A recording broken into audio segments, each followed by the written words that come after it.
Hi everyone, welcome to day two of All About That Place. Don't worry if you're just joining us now. The previous days are recorded, so you can catch up when you can.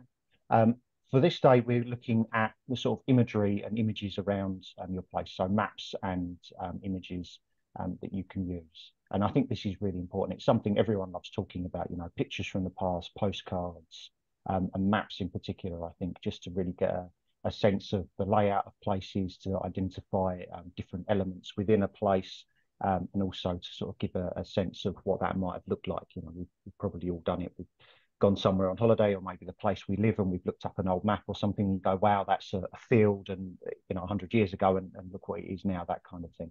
So I think this is really, really useful, and I'm a sucker for a good map. I think we all are. And there are lots of ways that you can get to maps. Of course, you've got old Ordnance Survey maps, things in charity shops.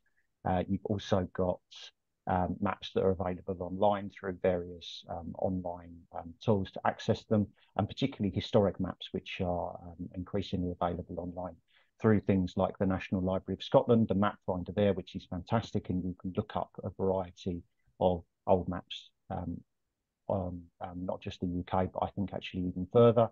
If you're doing a one-place study in Scotland, you have things like estate maps that are for Scotland, but generally you've got all sorts of maps from the 19th century backwards that you can pull up there. And you can sort of zoom in, you can search for places. They've got a wonderful viewer where you can actually compare side by side. So I think that's a really, really useful tool. Uh, I don't know if anyone's got any other maps. Liz, have you got any ideas of other map-based tools or sources? Where do you go to get your maps? Well, my favourite, well, usually I go to the National Library of Scotland. I just think they're fantastic. There's a range of dates, they're easily accessible, great for charting changes in a place through time, as you've said. But one of my favourite maps, which for my one place study isn't online at the moment, but the genealogists are putting them online. That's the 1910 Valuation Act maps, where it will tell you exactly who lived in a property and who owned the property when the 1910 Valuation Act records were first started in 1910. So I think they're probably some of my favourites because they can tell you an awful lot. They tell you about the outgoings on the property and who was liable for them, how frequently the rent was paid. But there's also a description of the property in there as well, which will comment on, the extent of the property, how many rooms, the state of repair. But I think simply because you can pinpoint, who was living in the property and who owned it at that time, they're a fantastic resource. Yeah, I think you've cottoned on to something well there. I think the thing is that not all maps are equal, are they? There's lots of different reasons that maps have been made in the past, and there are lots of different maps that can be used for different purposes in the present. So it's important to think about what was your map put together for. Taking them seriously as historical sources. Why was this map put made up, and what does it tell us, and why does it tell us that? I think is important to say as well. Some old maps from the 17th and 18th centuries for my one place study don't actually show the place. And I think that's because the population declined, and it was less important to depict it on those maps that came before mathematical mapping techniques in the 19th century. You only had so much space, and there are only so many places that people really could be bothered to put on the map, that were important. And my one place study literally fell off the map for a little while. So there we go. Should we have a little think about images, which is the other part of today's tasks? And images, of course, come in a variety of ways. We can think about photographs, paintings, all sorts of things that can depict a place through time. One of my favourites is old postcards. I love sort of searching for things in eBay or other sort of postcard specific um, search engines, as well as going to sort of charity shops and things like that, and auctions, even if they're not actually of any place that I'm interested in. But it's always wonderful to think what postcards were put together in the past. It's sort of the 1900 equivalent of a tweet, I think, or whatever social media platform that is called now, when this goes to air. What other sources for images would we use? I don't know if Ruth, if you've got any ideas. What images do you use when you're you're thinking about any of your research. I know you've not got a one place study, but I know you will use images a lot as part of your, or just for fun as part of I any. do, yeah. I usually go and have a look at the Francis Frith collection and see if there's anything there for a place where my ancestors lived. Sometimes it's worth just typing the place into Google and doing an image search on Google, and quite often you'll get some old pictures come up from all sorts of websites that people have put together previously. And I can't remember the name of it right now, but there is a website where people have gone and exploring abandoned buildings and finding all sorts of clues to the past there.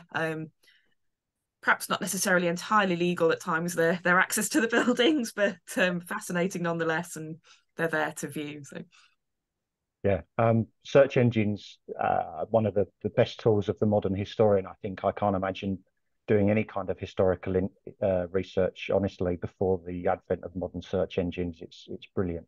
And whatever website that is, it's probably a good job you didn't remember it, because we probably should have a disclaimer saying, whatever you do, do not go exploring abandoned buildings without the owner's consent. We are not encouraging or endorsing that at all. And I think the one website that I would really raise actually is Geograph, which is a fantastic site where people are attempting to take in a picture or pictures of every square metre of Britain and Ireland. And if you've got a study that is based in the British Isles, this is fantastic.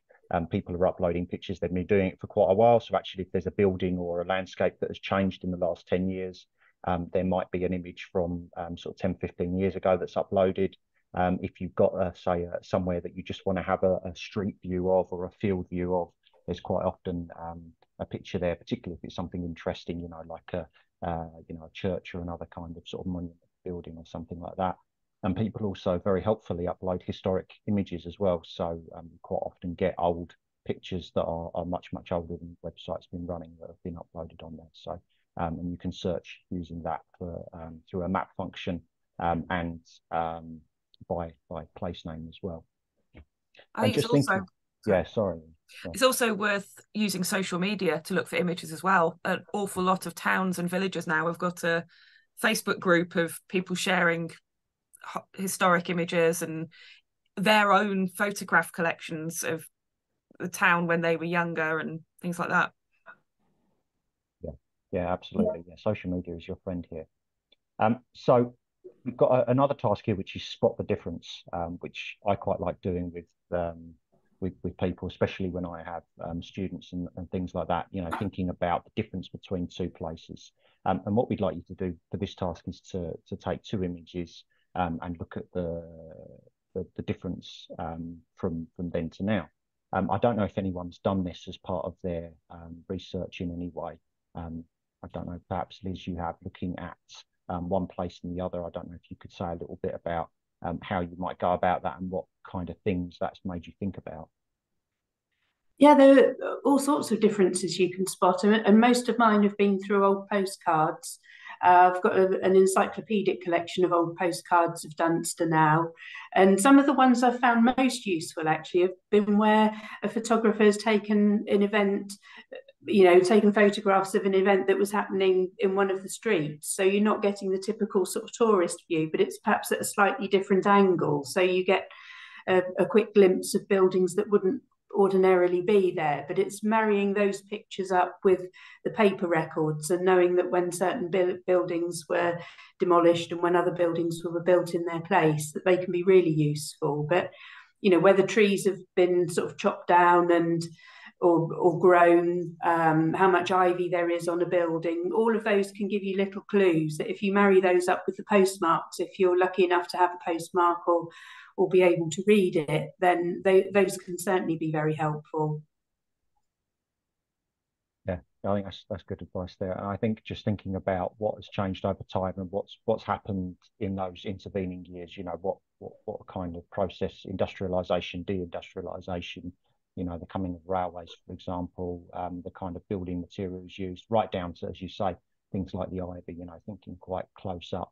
And of course, we can think about change, but also what has remained unchanged, because actually a lot of our present sort of built fabric, the environment around us in the present day. Yes, a lot of it is within the last 100 years, depending on where you live.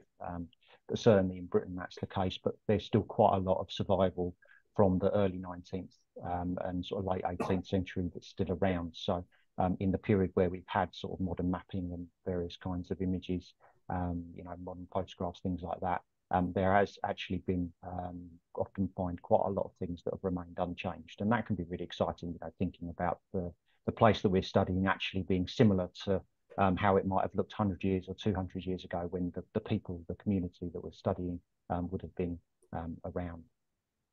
So I think that's enough for today's tasks, and hopefully we've set you on your way with lots to think about.